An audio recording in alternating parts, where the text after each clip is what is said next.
संसार में जो कोई भी आया है, जीना तो सबको ही सीखना पड़ता है और जीते हैं, पर गीता का ज्ञान ऐसा ज्ञान है जो आपको बताता है किस तरीके से आपको जिया।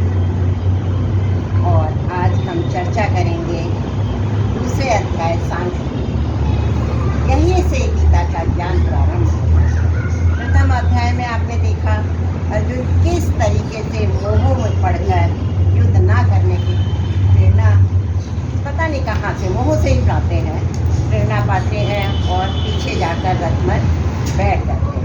तब कृष्ण कहते हैं हे पार्थ, ऐसे धन संकट जब आ पड़ा है तो तुम्हें ऐसा अज्ञान क्यों हुआ है? ये अज्ञान सुख, सम्मान और यहाँ तक कि स्वर्ग का भी नाशक है। इसलिए हे पार्थ, तुम अनुचित नपुंसकता में और अनुचित भ्रम में ना पड़ो। यहाँ उनका कहना क्या है? युद्ध से मुड़ो मत मोड़ो। इसीलिए उन्होंने इस शब्द का प्रयोग किया है कि युद्ध से मत मोड़ो, भ्रमित ना हो। तब अर्जुन क्या जवाब? देखिए कितनी दुविधा में है अर्जुन, और उस दुविधा को आप समझिए।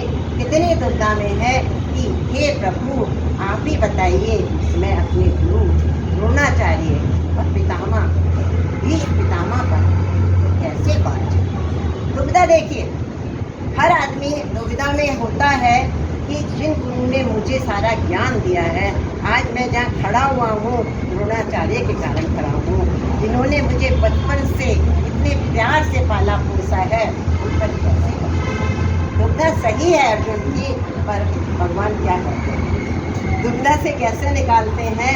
भगवान कहते हैं, और इस तरीके से अर्जुन जो है कहने लगते हैं हे प्रभु, मैं युद्ध नहीं करूँगा, चाहे मुझे भिक्षा मांगकर अपना पेट पालना करने पड़े, पर मैं युद्ध नहीं करूँगा। और फिर ये जो कौरव मेरे से लड़ने खड़े हुए हैं, मुझे पता भी नहीं कि मैं इन्हें जीतूँगा या ये मुझे जीतेंगे। और अगर मैं जीत भी गया तो क्या मिलेगा? राज्य ही तो मिलेगा, क्या देवताओं का आधिपत्य मिलेगा? पर मुझे वो भी नहीं चाहिए। मैं युद्ध नहीं करूँगा। और धृतराज से संजय कहते हैं, इस तरीके से कहकर अर्जुन ने भी निद्रा पर विजय प्राप्त कर ली। जिस प्रकार से लक्ष्मण ने निद्रा पर विजय प्राप्त की थी, उसी तरीके से अर्जुन ने भी निद्रा पर विजय प्राप्त की थी। तो कहते हैं राजन, निद्रा पर विजय प्राप्त करने वाला अर्जुन मैं युद्ध नहीं करूँगा, ऐसा कहकर बैठ जाते हैं। और तब कालशाली जो भगवान है, सब जगह का व्याप्त है और सब बातें जानते हैं, इसीलिए उनको कहते हैं, वो भगवान कहते हैं हंसते हुए, वो परेशान है, रो रहे हैं, और प्रभु उनके ऊपर हंस रहे हैं। हंसते हुए कहते हैं हे अर्जुन, ये बता, जो मर गए हैं या जो जीते हैं, उनका शोक कैसे करता है? क्योंकि जो जी रहे हैं उन्हें मरना है। संसार में ये आवागमन चक्कर चलता रहता है, और जो मर गए हैं वो फिर से जीवित होंगे ही।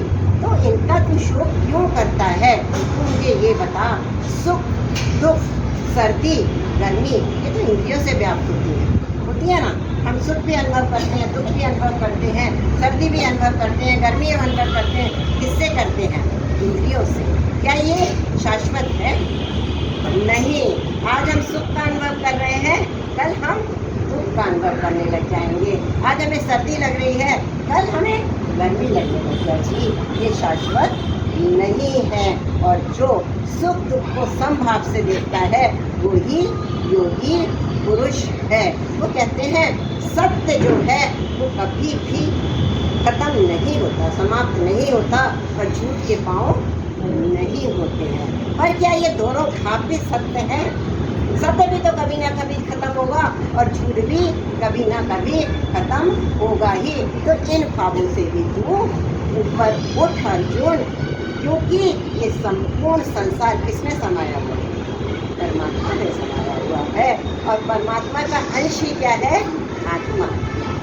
तो ये जो आत्मा है, शरीर तो मरता ही रहता है, पर आत्मा क्या मरती है? कभी नहीं मरती है आत्मा।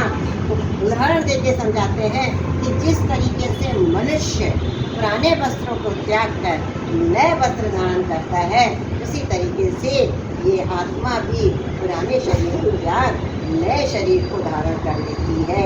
ये अजर है, अमर है, अविनाशी है, अवर्त है। इसका बदल हम नहीं कर सकते। सनातन है। सनातन मतलब सर्वत्र व्यापक, सर्वत्र व्यापक है। कहीं भी आप आत्मा को बिना आत्मा के कोई चीज देख सकते हैं? नहीं देख सकते। सर्वत्र व्यापक है।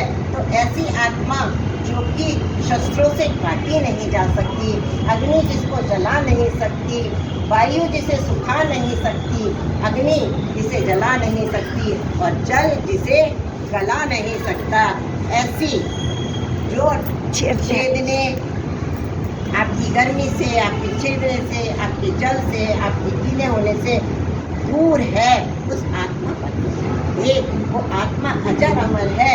इसलिए तू युद्ध कर, तू जान कि ये आत्मा अजर अमर है। अब इसके बाद एक बात और भी कहते हैं, चल मैं तेरी बात मान लेता हूँ। तू कहता है ना मरते हैं और मारते हैं, तू कहता है ना आत्मा मरती है, आत्मा मरती है। चल मैं ये बात मान भी लेता हूँ, तो भी तू बता क्या फिर से जीवन नहीं होगा? देखिए, हम जिस समय इस समय बैठे हुए हैं, उससे पहले भी कोई जीवन था हमारा, और उसके बाद भी कोई जीवन हमारा होगा।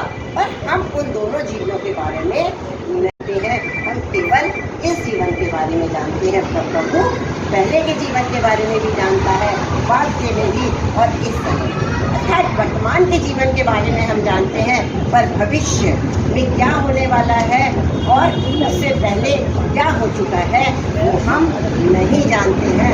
इसकी चिंता क्यों करता है? ये आत्मा जो है वो कहते हैं अव्यक्त है।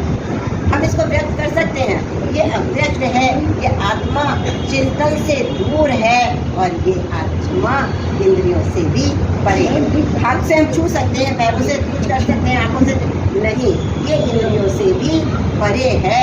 इसलिए लोग बाकी इस आत्मा को आश्चर्यवश सुनते हैं, कहते हैं, पहचानते हैं, पर समझ कोई नहीं। समझ कौन पाता? भगवान कहते हैं हाँ, हमारी हरोड़ान की समझ पाती है। समझ कौन पाता है? जो ज्ञानी, जो ज्ञानी है वो समझ पाता है। और तो खाली सुनते हैं, बोलते हैं, कहते हैं, और ज्ञानी मनुष्य इसको समझ भी पाता है क्या है और क्या नहीं है। इसलिए कहते हैं अर्जुन युद्ध कर, युद्ध के अलावा कोई और नहीं है। और वो ये कहते हैं अगर तू युद्ध नहीं भी करेगा, जैसे तू जिद कर रहा है मैं युद्ध नहीं करूँगा, युद्ध नहीं करेगा तो क्या होगा बता? आज तुझे जो वीर लोग सम्मान की दृष्टि से कहते हैं, देख रहे हैं, कहते हैं अर्जुन जैसा धनुर्धर कोई है नहीं, अर्जुन जैसा वीर कोई है नहीं। आज तू अगर युद्ध से भाग जाएगा तो तुझे क्या कहेंगे? भगोड़ा कहेंगे। तेरे शत्रु तेरी निंदा करेंगे, वो सब खरी खोटी सुनाएंगे जो आज तक तू सुना नहीं है, वो सब तुझे सुनना पड़ेगा। और एक मनुष्य के लिए मृत्यु तो फिर भी सहन कर ली जाती है, पर अपशब्द या बुरा भला अगर कोई कहता है तो उसे एक को सहन नहीं होता है। तो तू चाहता है कि लोग तुझे भगौड़ा कहें, लोग तुझे ये कहें कि उससे हाथ खड़ा हुआ है अर्जुन, क्योंकि वो गायक है। और भगवान कहते हैं ये तो मैंने तुझे सांख्य का ज्ञान बताया, पर अब चल मैं तुझे योग का भी ज्ञान, ये तो सांख्य का ज्ञान है, अब योग का भी ज्ञान बताता हूँ मैं तुझे। तो योग क्या क्या है? इस संसार में अगर हम आए हैं तो हमें कर्म करना ही है। और क्षत्रिय का सबसे बड़ा कर्म क्या है? युद्ध का। तो क्या तू अपने कर्मों से भागेगा? नहीं भागेगा। यहाँ पर एक बात और बताते हैं भगवान, वो ये कहते हैं हम जो भी कर्म कर रहे हैं वो हम किस तरीके से कर रहे हैं? इच्छाओं के वशीभूत, कामनाओं के वशीभूत होकर कर रहे हैं। आज ये इच्छा पूरी हो जाए, आज ये कामना पूरी हो जाए, आज हमें स्वर्ग मिल जाए। हम इसके लिए भी करते हैं कि स्वर्ग की प्राप्ति हो जाए। हम हवन करते हैं, पूजा पाठ करते हैं, स्वर्ग की प्राप्ति कर हो जाए। पर भगवान उनको भी यहाँ तक कि स्वर्ग प्राप्ति के लिए भी जो कर्म करते हैं उन्हें भी भगवान भगवान कहते हैं जो व्यक्ति कर्म करता है केवल किस लिए? अपनी कामनाओं, अपनी इच्छाओं इंद्रियों से मुक्त नहीं हो पाता। इंद्रियां उसको उसकी विषयों में, उसकी कामनाओं में, उसकी इच्छाओं में फंसाए रखती है।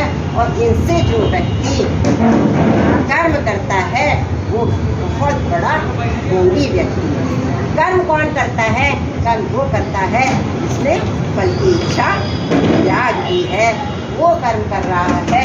तो अर्जुन, तू कर्म कर, फल की इच्छा तो तुझे वैसे भी नहीं है, कभी भी नहीं है, तो आज क्या फल की इच्छा होगी? और भगवान यहाँ एक और बात करते हैं, एक इच्छा खत्म हुई, हमने कर्म करा, उसका फल मिला, दूसरा फिर इच्छा कर्म करा, वो खत्म हुई, तीसरी। हम निरंतर इसमें फंसे रहते हैं, कभी मुक्त नहीं होते हैं।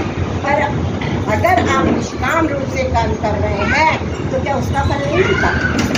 उसका फल तो भगवान स्वयं देते हैं, उसका फल भी मिलता है और उसका फल आपको 100% मिलता है। आप अपनी इच्छाओं से जो कर्म करते हैं, हो सकता है कभी उसका फल ना मिले, पर जो आप निष्काम रूप से कर्म कर रहे हैं उसका फल वो भगवान जरूर देगा। और जब हम निष्काम रूप से कर्म करते हैं तो क्या होता है? हमारा चित्त एकदम शांत हो जाता है, इंद्रियां हमारी बिल्कुल हमारे काबू में हो जाती हैं। उसे समझाते हैं जैसे एक कछुआ अपने सारे अंगों को समेट कर बैठ जाता है, ऐसे ही निष्काम कर्म करने वाले व्यक्ति भी अपनी इंद्रियों को चारों तरफ से समेट के बैठ जाता है। कोई विषय, कोई वासनाएं, कोई इच्छाएं, कोई कामनाएं उसको विचलित नहीं कर पाती है। वो तो केवल मन को एकाग्र करके कहाँ लगाता है? उस प्रभु में लगाता है। मन की चंचलता दूर हो जाती है और केवल वो प्रभु उसको दिखाई देता है। और उसको वो कौन सा मनुष्य कहते हैं? स्थिर बुद्धि वाला। उस मनुष्य को वो कहते हैं स्थिर बुद्धि वाला मनुष्य। और तब अर्जुन पूछते हैं, हे प्रभु, स्थिर बुद्धि वाले मनुष्य की क्या पहचान है? वो कैसे बोलते हैं, कैसे खाते हैं, कैसे उठते हैं, कैसे बैठते हैं? कृपया करके मुझे बताइए। तो वो कहते हैं ऐसे व्यक्ति जिनको सुख और दुख सामान्य है, स्थिर बुद्धि वाले, जिनको शुभ और अशुभ, शुभ हो गया हम बहुत खुश होते हैं, अशुभ हो गया परेशान हो जाते हैं। जिसको शुभ और अशुभ, लाभ और हानि एक समान है, स्थिर बुद्धि वाले करते हैं। जिनको राग, द्वेष, भय, क्रोध, करुणा, सारे भाव कोई भी विचलित नहीं करते हैं, वो स्थिर बुद्धि वाले मनुष्य हैं। जिनका मन चंचलता से दूर है, जो विषय वासनाओं से दूर है, कामनाओं से दूर है, वो स्थिर बुद्धि वाले हैं। जिनका अंतःकरण, यहाँ पर अंतःकरण की बात बहुत कही है, जिनका अंतःकरण, हमारा अंतःकरण इतना स्वच्छ नहीं है। हमारा अंतःकरण छोटी छोटी सी बातों से विचलित हो जाता है। पर जिनका अंतःकरण प्रकाश से भरा हुआ है, किसके प्रकाश से? उस प्रभु के प्रकाश से। जिसका अंतःकरण उस प्रभु के प्रकाश के भरा हुआ है, क्या उसे शांति नहीं मिलेगी? उसके तो चारों तरफ शांति ही शांति है। तो ऐसा पुरुष क्या कहलाता है? स्थिर बुद्धि वाला या दृढ़ प्रकृति। यहाँ पर उन्होंने दृढ़ प्रकृति की बात कही है। ऐसा पुरुष या तो स्थिर बुद्धि वाला कहलाता है या फिर वो दृढ़ प्रकृति मनुष्य कहलाता है। और ऐसा मनुष्य केवल स्वर्ग की प्राप्ति ही नहीं करता। देखिए, आपको अगर स्वर्ग मिला भी है तो क्या आप बराबर स्वर्ग में रह पाएंगे? नहीं। जहाँ आपके कर्म समाप्त हुए वहाँ फिर संसार में भगवान को भेज ही देना है। फिर आप उसी चक्रों में फंसे रहेंगे, कभी आपको मुक्ति नहीं मिलेगी। पर ऐसे आदमी निर्वाण पद के अधिकारी हो जाते हैं। वो कहते हैं कि जिस तरीके से एक नाव चलती चली जाती है, हवा का झोंका आता है और नाव डगमगाने लगती है, उसी तरीके से मनुष्य भी है। जहाँ उसकी कामनाएं, उसकी इच्छाएं उसे अपनी तरफ खींचती है, वहीं उसका जीवन डगमग होने लगता है। और एक सागर, ना जाने कितनी नदियाँ, ना जाने कितने तालाब उसमें समाते चले जाते हैं, पर वो कभी भी विचलित होता है। एक ज्ञानी पुरुष सागर की तरह है, जिसमें उसकी ना जाने सारी इंद्रियां दफन है, कामनाएं दफन है, इच्छाएं दफन है। वो तो बैरागी है, उसको कामनाओं और इच्छाओं से क्या पाना। अब आज अभी शुक्राण पढ़ रहे थे, भगवान क्या कहते हैं? भगवान कह रहे हैं ना, कोई ना हो मेरे पास, मुझे केवल धन भी चाहिए तो उसे भी कुछ नहीं चाहिए होता है, केवल ज्ञान हो चाहिए उसे उस प्रभु का, और वो फिर शिव को प्राप्त करता है। और यही निर्वाण पद है जिसको हम सबको प्राप्त करना है, हम सबको। तो यही कहते हैं गीता का ज्ञान आपको संसार में रहते हुए, कर्म करते हुए इस तरीके से आप निर्माण पद प्राप्त कर सकते हैं, ये बतलाता है। और यहीं पर ये अध्याय समाप्त हो जाता है। बोलिए जय श्री कृष्ण, जय श्री कृष्ण।